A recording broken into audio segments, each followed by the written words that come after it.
Okay guys, so njengoba ngishiyo ukuthi ngifaka i-data, so ngiyi-data ekugcina lela engiyifakayo efuna refresh bese ithi data inserted, yabona inserted le yaliyo bese ngithi okay, check ngalana kumele kube naliyo la ekugcineni, refresh.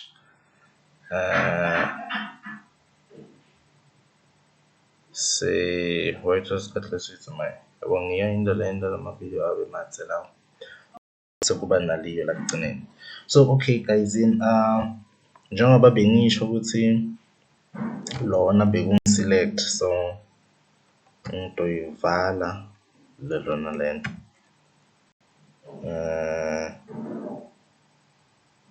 njengoba kambe ngivala kambe HTML ngivala so bese ngiyasho ukuthi inserting data la, inserting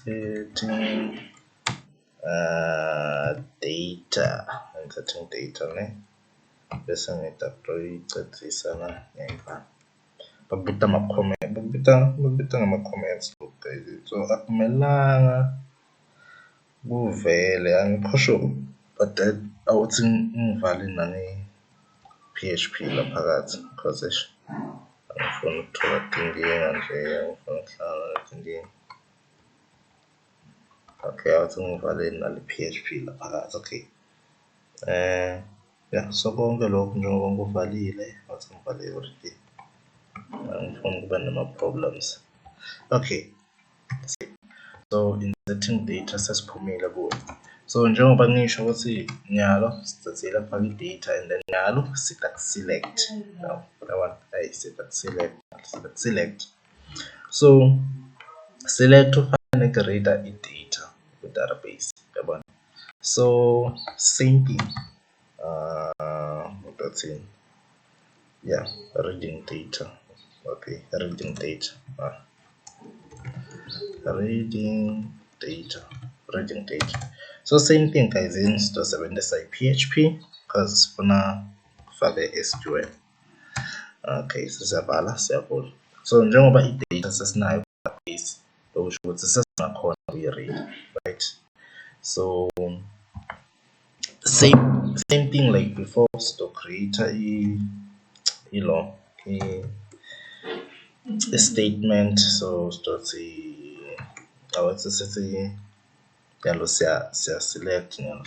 select select variable la guys, yabona, bese sivula ama-quotation double quotes bese select ngizokuchaza mangiqeda kubhala lokhu, all from database yethu, it's CRUD ne guys, select all from CRUD naku sicacile statement sethu. So lokhu kuchaza kuthini? Kuchaza ukuthi if sithi select all uchaza wonke lama column, right? Select all, and i-one into la kumele uyi-understand nge-select. I-select kahle kahle it's an array. So if kungokuthi i-array awuyati, right, bhala kuma-comment section usho ukuthi hey ma-array angiwadi ukuze ngikhona kwa-create separate. So i-array ichaza ukuthi li-garage liyi-one mara lithatha imoto letiningi, uhlobo lomningi, it doesn't matter ukuthi ibhasi, isidududu nani nani. So i-array leyo, so i-array i-value leyi-one lekhona kubamba ama-values lamaningi. I-variable leyi-one I mean lekhona kubamba ama-values lamaningi, yabona. So nyalo si-create le instruction le. So the instruction le ichaza ukuthi regardless of i-column, siwafuna wonke lama-column, select all. So this star uchaza all, right? Say njengoba ngishito nyalo ngizoba fast because sesiyakwadi lokhu ukuthi instruction, statement or query, right? Sesiyabuya sithi query, query 2 this time, query 2. So query 2 just for control, right? Say same thing like before. I wasn't copy and paste because it's then delayed and late. No fast man. Okay, mara nyalo select, right? Say njengoba ngishito ne lana beyi-straight lelona besifaka i-data so inside khona kubamba lo values ilona leyi-1 lehamba eCRUD. So nyalo kumele sithi sesithi fetch for example, not for example vele kumele sithi fetch data. So nyalo ngalo MySQL queries sube siconfirm ukuthi vele le statement siliciniso statement lesi-existako lesikhona ukwenza something bese ne-connection siyabuka ukuthi khona, but nyalo sekumele sithi MySQL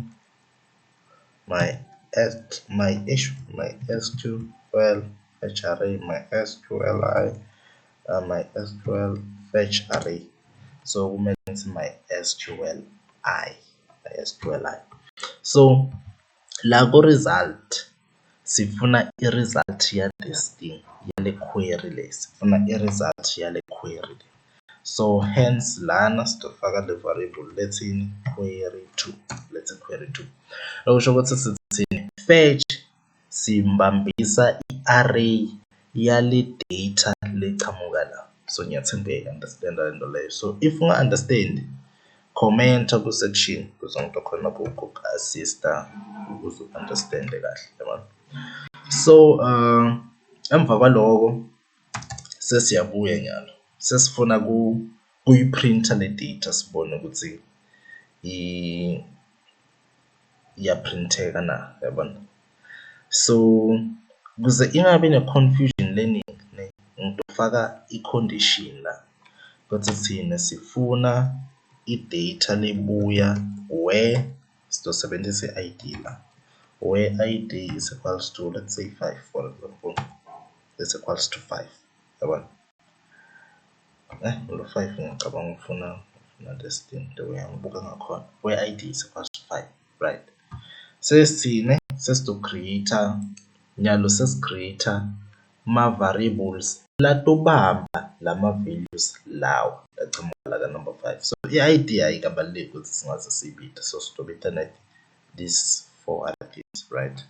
So sitothi name for example, sitothi name bese lana here's the tricky part. Njengoba sisho ukuthi fetch uyi-array, so i-array doesn't mean every time ibamba ama-values lamaningi, but i-main functionality ye-array ubamba ama-values lamaningi, but at some point i-array iyabamba i-value leyi-1. So yeah, so sitothi fetch. So if uyati ama-array usheshe uyi-understand lento le, sitothi fetch bese lana sithi name. Okay, ukuthi ngibhale ngicethe into explain ekugcineni because nginga-explain ngibhale bese ngithatha isikhathi lesithi ngithatha copy ngithi 1 2 3 4 5 6 2 3 4 5 6 bese lana ukubuye ngithi surname, that's surname, ngithi age, ngithi gender, ngibitelani gender, ngithi sela siyabita ngoba ngibhalile phela. Lana it's surname and lana it's surname lana. Sell lana, sell and then province, okay, same thing nala phakathi province and then sell. Kunetinto la kumele ngithi because most of the time if umuntu abhala amagama lafanako bese uyadideka ukuthi leli gama lakalibhalako ligama lekumele or angalishintsha the way afuna ngakhona yabona. So nyalo sesakha ama-variables lanyuwana. So lo munye utothi njengoba ngibhale name la, is it necessary ukuthi ngibhale name ngala? For example surname singamshintsha sithi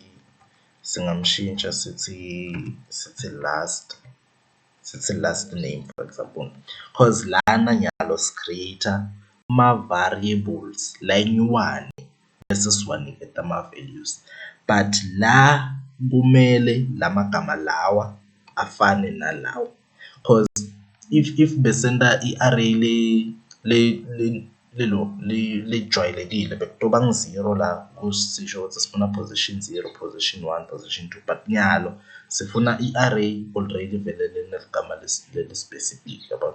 So sithi thini array lo ubambe i-value le ku-name, ubambe i-value le ku-surname, ubambe i-value le ku-age. So that is why siya-specify ukuthi sifuna i-value lechamuka ku-array, yabona.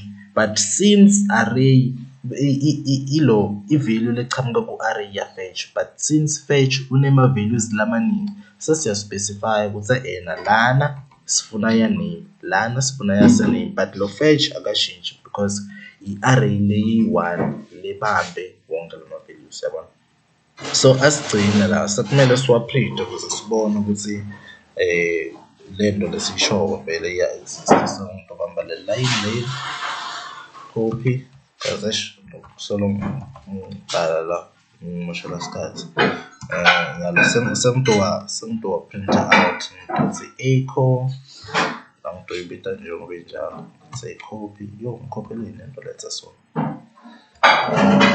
Etinye izinto guys, nje let's say $, paste, and then lana ngifuna ukuthi br ukuthi ngikhona ku-next line, ukuthi ngikhona ukuya ku-next line. So letinye izinto ngizocopy exactly like so, like copy 1 2 3 4 5 last name nyalo undo nyalo sengiyadi-printa out letinto sesitibona letentekayo, yabona. So paste lana. Le video nothing editor, kumele ngishaye ku-cut, copy and paste first. La ngenza the same thing over and over again, and then yabona iba yitse le video tholakala ukuthi ngiyenze lencane. So ngithi paste, ngithi save. So nyalo masibuya singalana sithi refresh, kumele ikhombise lama lawa because sheet ID number 5. So must refresh. Okay, somehow when the error, but the error will be BR, what's happening? Why even an error like this? It's a cost for not the this thing, and then what's an error? What's happening? Line 34. Oh, concatenated because lena i-PHP and then ngala sengifuna kufaka i-HTML yabo. So guys ngagcina kuzala program, so kumele ngiconcatenate. Oh yabo, concatenate ukuthi le error isho something else, but remember ukuthi kumele ngiconcatenate. So lo concatenate lo kusho ukuthi kahle mas-echoisha sifaka ama-double quotes, but then ma-single quotes ama-double quotes, but then ngoba bengi-echoisha i-value angifaki konke lokho ngoba sengifuna ukuchubekisa sengifaka i-concatenate, i-dot in this case. Njengoba nibona reading data, ngiyaphazamisa lo, kumele ngithi br and then br, br. So if ngise refresh sekuba ne-space nyana seyafunzeka, yabona. So as you can see lena imusa, yabona.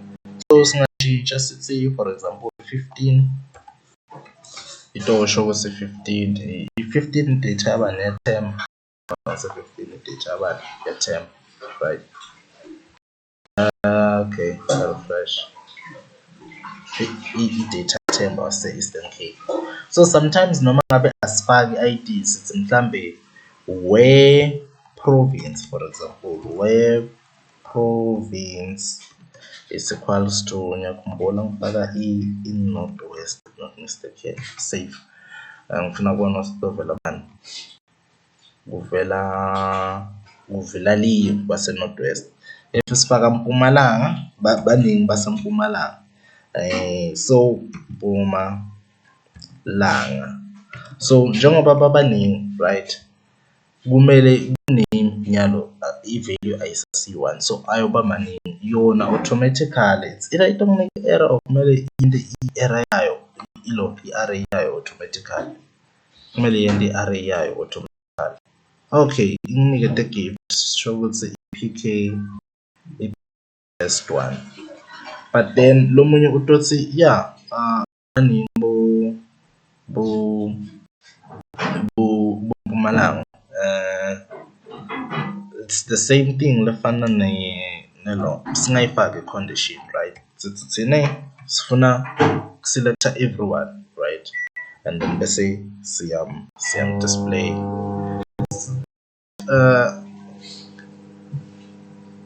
array. Okay, still ngikla me kuphela, right? Printing array i-array le automatically. It's what is it? It's echo array. Yeah, it's array just like this. Yeah, it's array just like this. So let me just say so la kumele ingikhombe ku-gift, kumele nginikete wonke lamagama la existayo. Okay, string to what's happening here? It's print array. That's okay. I'm trying to go figure out my situation. That's so it's print r. Okay, if not mistaken. Okay. Yeah, it's print r. It's print r if not mistaken. Guys, yo, I'm trying to go embarrassed in my. Okay, why it's 1? Print f is print r. Save. Okay, guys, in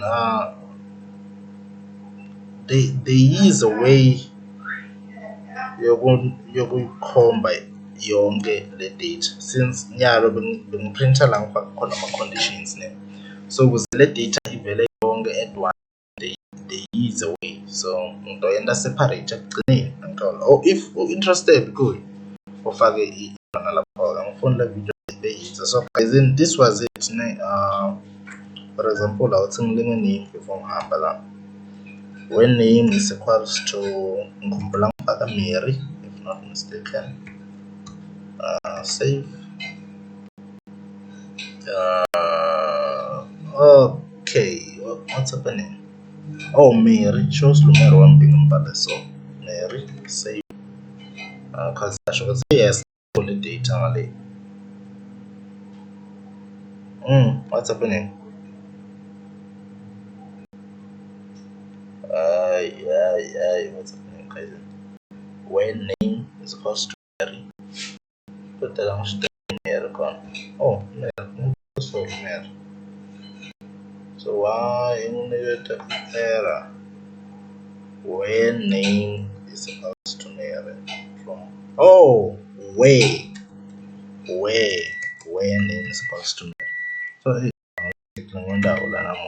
where name is supposed to Mary. So so this was a video for reading data. It's the same as select. So I will stop the video and then we will continue on the next one. It's 18 minutes. Oh my god. Okay.